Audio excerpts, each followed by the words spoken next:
Hey guys, welcome back to Seller Sessions, additional show for this Friday.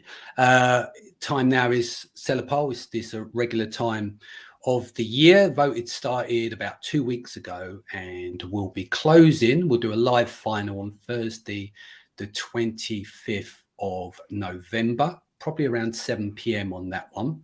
Sharon's show goes out first. Welcome to the show. Obviously, people know you well in the community, and obviously your company is going to be the lead sponsor for this year. We always only have one sponsor when it comes to SellerPoll. So just tell me your thoughts. You're on board. What do you think and stuff like that?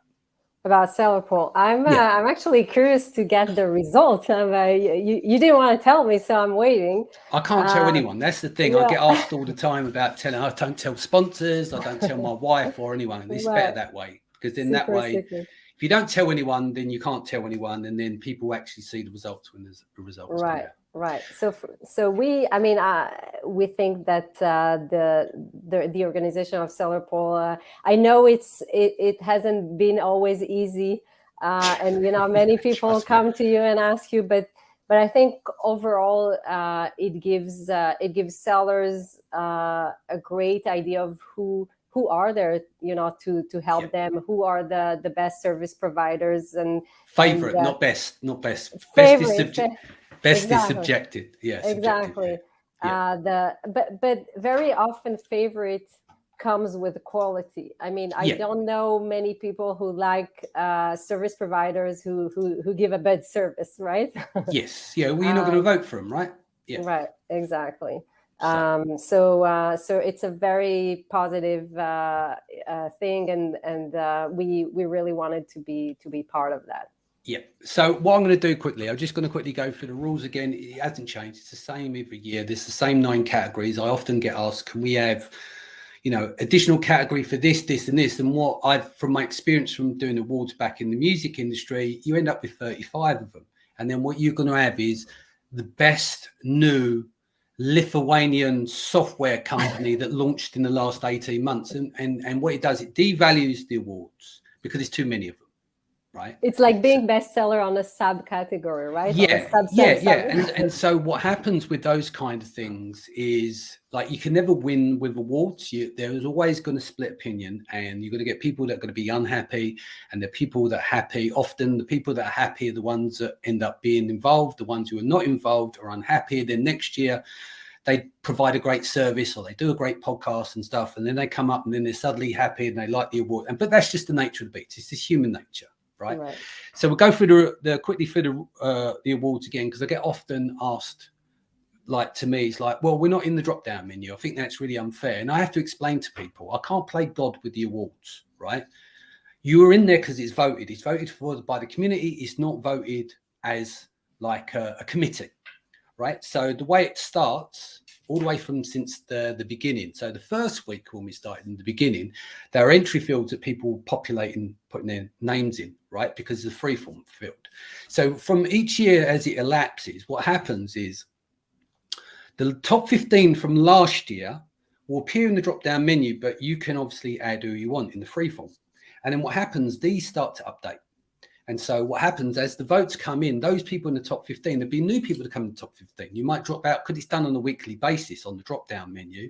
So if someone votes on, say, week 1 and they see X person's name in there, they might not see him in week 2 because they're in position number 14 and they got bumped because someone got accumulated more votes than they did. So they go into the top 15.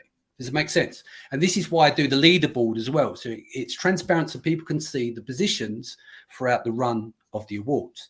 I've always made it clear, it's like, since the last awards, like, Sharon can't run. She's on the platform. Isabella can't run. She's on the platform. We had this discussion with you that you're popular in the community, but that's irrespective of the fact that because you're a sponsor, you can't run personally. Your legal practice can't run, and nor can Fortunet either, right? So it has to be placed that way. So each week as people get voted, the drop down menus get updated, normally on a Thursday, Wednesday or Thursday time. And then when I do the weeks with the leaderboards, people will see the top 15 of those positions. Of course, there's more people voted below that, but trying to do it where you've got, say, in one category, let's look at software. I mean, you could have a drop down menu of 300 software companies, you know, and the top 10% are the ones with, say, a multitude of users, but it just ends up being really chaotic. So we've always done it for the top 15. They would then update on a weekly basis. That means that people who say, well, I've not been voted for, and I say to them, well, you need to ask your audience. If you provide a great service or you do a good thing, there's nothing wrong with saying, hey, look, do you like my content? Do you do this? Do you do this, and this? Would you vote for me? There is a line, you know, that I've seen the begging emails and stuff like that. And so you have to kind of look at that. And let's be honest, right? This isn't the A9 algorithm. So there are going to be people out there going to keep their powder dry, wait for the last 2 weeks and all these kind of things.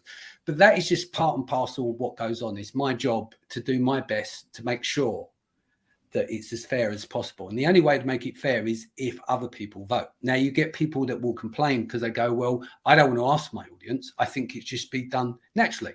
And I say, cool, don't ask your audience. But if you don't ask your audience and you're doing a good job, then you may not appear there. That's not your fault nor the audience's fault, but that's part and parcel. It's a poll, right? So it's the same with any kind of voting system, not any kind, but any voting system that is voted for by people. Sometimes you might be knocking your ass out working in this Facebook group for a year, right? And then you ask them, look, you know, I'm doing all this work, I keep the spam out, and we do a good job, we provide value. Would you mind putting us forward? Job done. And if they want to, they will, you know, and that's the kind of way that it goes round. So final date will be November 25th. Sorry, I'll cut in there. Go on. So what was you going to say? No, I was just saying, you know, many of them are at the end Amazon sellers, and on Amazon, they know very well how to ask for reviews and, you know, be engaged with their audience. Do the same. I mean, people are happy to give a review or to vote for you if they do believe in your service. If they don't, they won't tell you, but they won't. So just like reviews, people don't generally go on Amazon and put that review unless you ask them. Same here. Indeed. So all what happens is, what is the end goal? The end goal is to provide a passageway for people that is voted from people via the community. So when they look at these lists of the top 15 or top people's favorite, and they don't know anything about the industry, and we know that the skullduggery that can go on and everything else. So you can focus on the skullduggery, or you can focus on something that's more positive and going, all right, now I've got a list of 15. I've got a start point. This is what other people are saying. They're saying that this agency is good, or this service is good, or this is a really good podcast, or this is a great YouTube channel. And it's just a starting basis for that. So what I'm going to do now, I'm just going to go through the 9 categories and go through the top 15, starting with outstanding contribution. So in outstanding contribution this year, currently in position 1 is Brandon Young. Number 2 is Jamie Perose. Number 3 is Brian Johnson. Number 4 is Marie Ashay. Number 5 is Megla Pajwar, if I pronounce that, sorry, Megla, if I've done it correctly. Number 6 is Amy Weiss. Number 7 is Liran Hirschkorn. Number 8 is Athena Severi. Number 9 is Steve Simonson. Number 10 is Kevin King. 11 is Stephen Black. 12 is Scott Needham. 13 is Casey Gauss. 14 is Eric Castellano, I think it is. And in number 15, if I pronounce it right, is Saad Aqeel. Then we move to software company. Then we've got Helium 10, number 1. Number 2 is On Guru. Number 3, PPC Scope. Number 4 is Jungle Scout. Number 5 is Pickfoot. Number 6 is Smartscout. Number 7 is Inventorylab. Number 8 is Seller.tools. Number 9 is Titan Tools. Number 10 is Sellerboard. Number 11 is Ppc Ninja. 12 is Feedbackfive. 13 is Feedbackwhiz. Number 14 is Data Dive. And number 15 is Sellerise. Now, in service provider, currently in at number 1 is Canopy Management. Number 2 is GS1. 3 is Free Up. Number 4 is AMS One Step. Number 5, Ignite. Number 6, Getida. Number 7, Ecom Attorneys. Number 8 is Rich Goldstein, Patent Law. Number 9 is Unicargo. Number 10, Online Merchants Guild. Number 11 is Buy Boxer Services. Number 12 is Incremental Digital. Number 13 is Your Tasker. Number 14 is Ecom Expert. Number 15 is a Bob Sledge Marketing. Amazon Consultant. Number 1 is Brandon Young. Number 2 is Jamie Peros. Number 3 is Brian Johnson. Number 4 is Tim Jordan. Number 5 is Kevin King. Number 6 is Liran Hirschkorn. Number 7 is Dan Ashburn. Number 8 is Amy Weiss. Number 9 is Anthony Lee. Number 10 is Stephen Black. Number 11 is Eric Castellano, if I pronounce that right. Number 12 is Ashley Armstrong. 13 is Paul Harvey. 14 is Brad Moss. And number 15 is Usama Shahid, I think is the pronunciation for it. So we're getting a lot of we've seen a big influx on the Asian community side. We've done shows before with a lot of the guys from Pakistan. There seems to be a massive contingent over there. I know that people have traveled over and spoke in some of these different territories as well. So it's good to see some new names appearing. Facebook group is Endgame Network, number 1. Number 2, PPC, Amazon PPC Troubleshooting. Number 3, Seller Systems. Number 4, Amazing at Home. Number 5 is Amazon FBA High Rollers. 6, sourcing from India. Number 7 is FBA Titans. Number 8 is Amazon FBA Heroes. Number 9, Amazon FBA Sellers. Number 10 is Amazon Seller Tribe. Number 11, Unstoppable FBA. Number 12 is Amazon FBA Rockstars. 13, Orange Hat Marketing.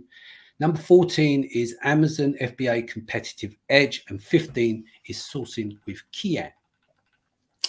Then we've got YouTube channel. Adam Heast is number 1. Helium 10 is 2. Stephen Black is 3. Orange Click is 4.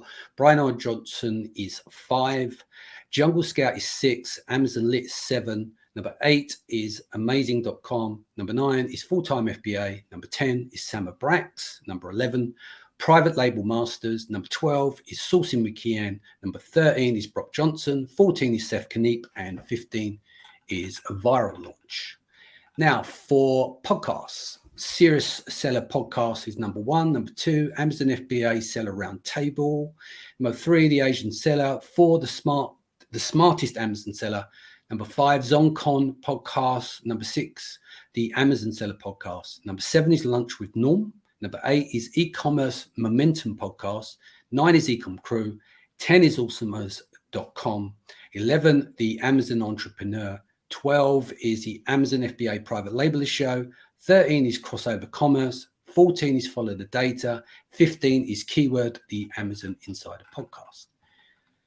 Let's go to events. So number 1 is 7-Figure Seller Summit. 2, Virtual India Sourcing Show. Number 3 is Helium 10 Megaphone. 4, Reliable Education Summit. 5 is Orange Click. 6 is Seller Summit. 7 is Titan Events Cancun. 8 is Amazon Accelerate. 9 is Prosper Show. 10 is Canton Fair Online. 11, Global Sources Summit. 12, Endgame Network Workshop. 13 is ASGTG. Number 14 is Austin Seller Meetup. And number 15 is the $1 Billion Summit. Amazon training course. Number 1, Seller Systems. 2, Freedom Tickets. 3 is Sponsored Products Academy. 4, Reliable Education. 5 is Titan Network. 6 is Amazing at Home. 7 is eSeller SRI. And number 8 is Amazing Selling Machine. 9 is Endgame Access. 10 is Fast Track. 11 is The Last Amazon Course. 13 is Marketplace Superheroes. 13, Amazon PPC AMS Course. Number 14, Amazing Freedom. And then we've got 15 is the Private Label MBA. And of course, these get changed. They update on a weekly basis, all based on votes. If there's people in there that you feel that should be in there and you haven't voted, then obviously the best way to do is go out and vote. Go to SellerPoll.com. And I think that pretty much covers everything on the show. Is there any final words you want to add, Yao, at all? No, I mean, the only thing I keep thinking is seller sessions should have been there, but you can't. You can't because it detracts from everything that we do with this. Otherwise, you might as well give up and go home. We'll give you a separate price. No, look, at the end of the day, I do what I do. We do what we do. I have a hardworking team. This isn't about us. This is about the community, right? Yeah. So if you want people to feel like they've been treated fairly, you can't start handing awards to yourself and special accolades. Absolutely. This is about celebrating others. We'll give you a separate one, but really I hear the names and amazing people there. I don't know how it will end. Well, this is it. This is where it goes. We'll do some leaderboards over the period up to the Thursday, the 25th, and then we'll get some of the guys on, some of the people that obviously have landed as the winners, and then we'll bring them onto the show in the final. Perfect. Cool. Well, look, thank you for joining us today, and I'll get you back on for when we do the grand finale and some of the leaderboards. I hope you're well. Thank you for sponsoring. Guys, thank you for your time and your patience. Much love. Take care of your family, and I look forward to seeing you.